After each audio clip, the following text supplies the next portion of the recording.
So good morning, and thank you all very much for coming this morning. You're all very welcome to CÚRAM.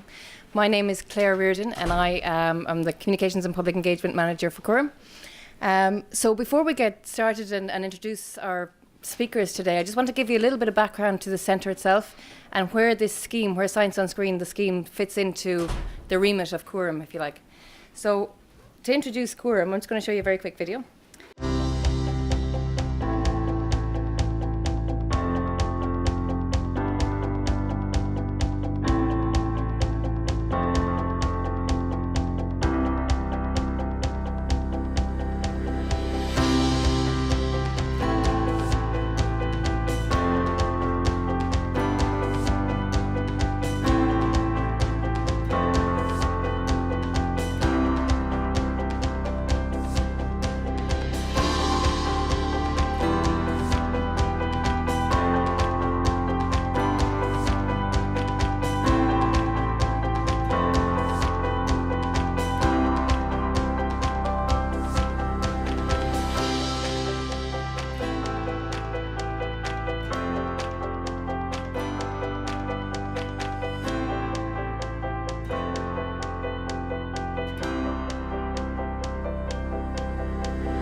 So that's a little bit of a summary of CÚRAM, but basically the goal of the centre, we're funded by Science Foundation Ireland, but the overall goal of the centre is to improve the quality of life of people who suffer from long-term chronic illnesses like heart disease or Parkinson's, diabetes.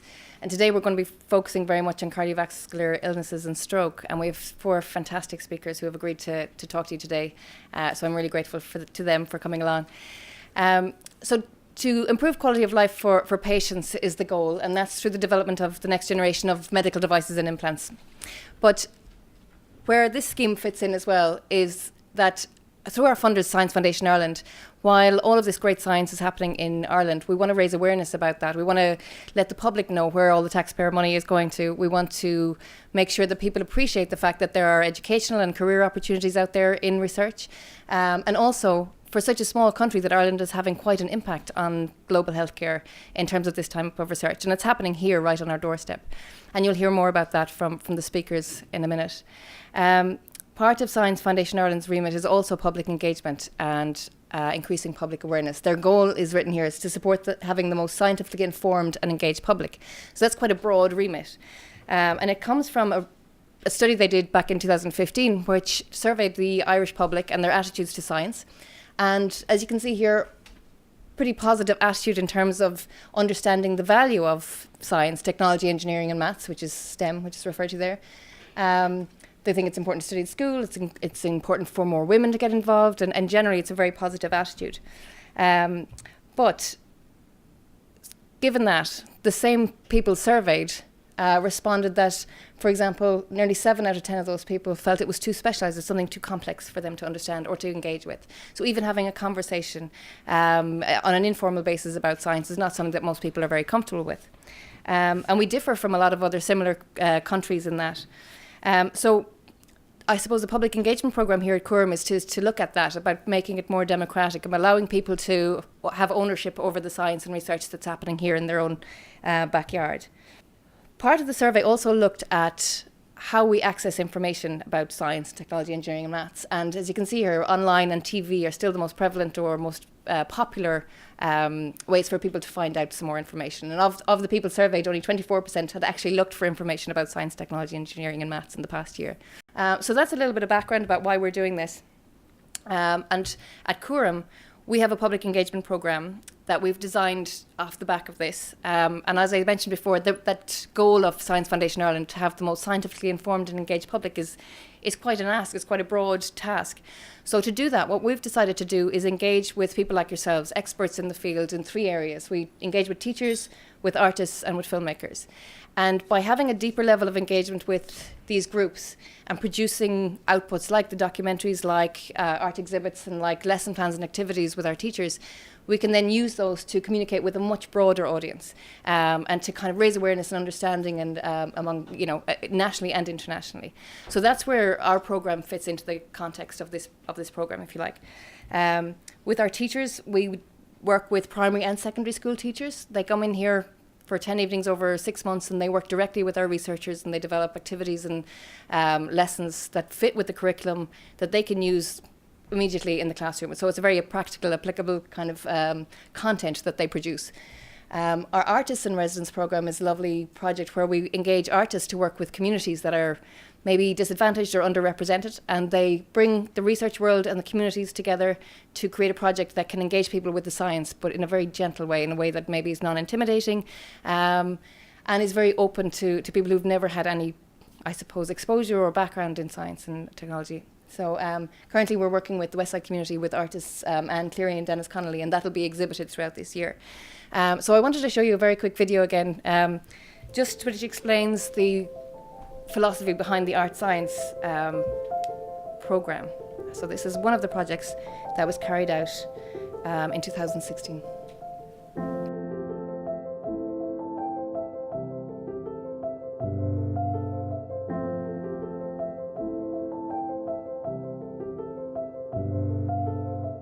In 2015, I established the School of Alternative Possibilities, also known as SOAP, and last year undertook a residency with CÚRAM. Soap Kitchen was an event devised during this time on the residency. It was almost like a culmination of the research that was done during this time. My original starting point was the idea of the notion of host. The very nature of the work in the labs in CÚRAM is about developing and designing smart implantable medical devices that become hosted in the body. So I was interested in exploring this notion of host, but also in the multiple interpretations of the idea of host.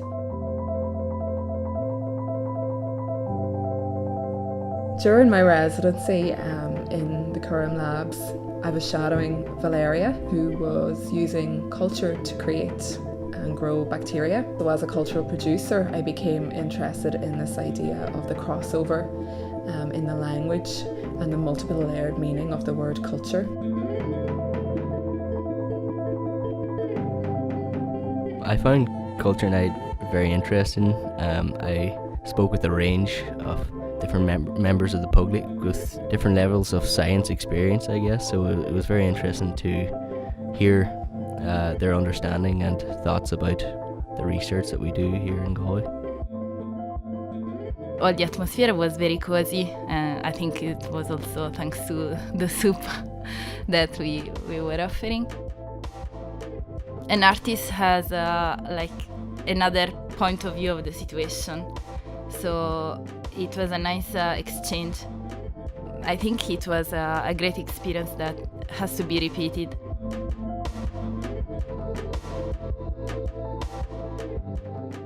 Culture Night was a nice experience. People, they may have other kind of questions. They may have a different point of view, a more generic point of view, while we work in something that is more specific. People understood my research because I was trying to explain with simple words and without going into detail. I think art and science can work together. Maybe they are two different ways of describing or seeing basically the same thing.